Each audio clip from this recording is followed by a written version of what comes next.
ओम शांति।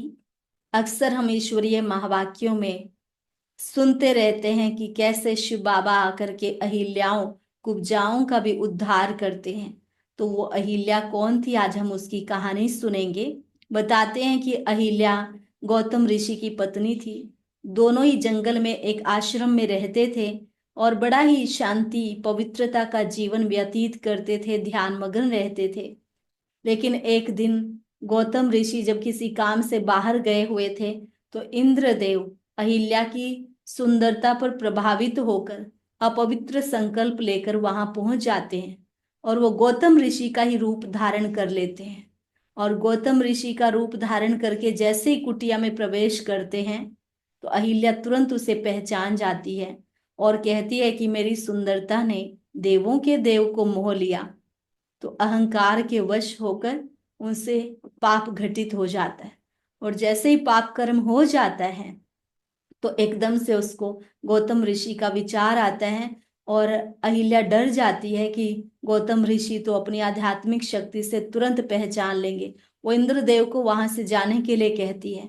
इंद्रदेव भी डर के मारे, चिंता के मारे भाग ही रहा था कि तुरंत वहां पर गौतम ऋषि पहुंच जाते हैं और वो समझ जाते हैं कि यहाँ क्या घटित हुआ होगा। गौतम ऋषि बड़े ही क्रोधित होते हैं और वो इंद्रदेव को भी श्राप दे देते हैं उसकी पाप कर्म की सजा के लिए, और अपनी पत्नी की ओर मुड़ते हैं और उसको भी कहते हैं कि यहाँ पर ही तू हवा खाते हुए बिना किसी को देखे पत्थर बनकर रहेगी।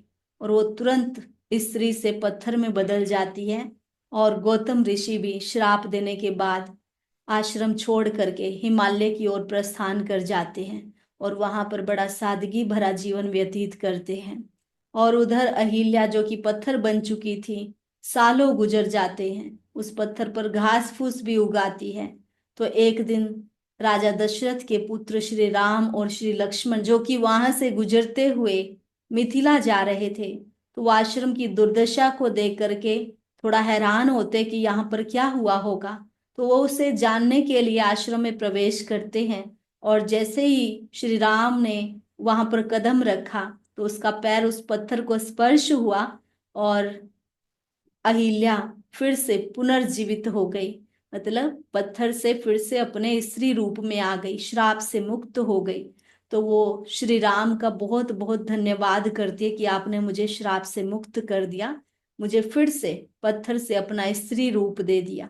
इस कहानी का आध्यात्मिक रहस्य यही है कि जब आत्मा परम धाम से नीचे आती है तो एकदम सतो प्रधान पावन ज्ञान गुणों शक्तियों से जगी हुई होती है। लेकिन जैसे ही वो द्वापर युग में प्रवेश करती है तो उस पर विकारों का प्रभाव आने लगता है। काम वासना क्रोध लोभ मोह अहंकार के वश होकर आत्मा अपनी सोचने समझने की शक्ति खो बैठती है। बुद्धिहीन कहने का भाव पत्थर बुद्धि बन जाती है, पतित बन जाती है।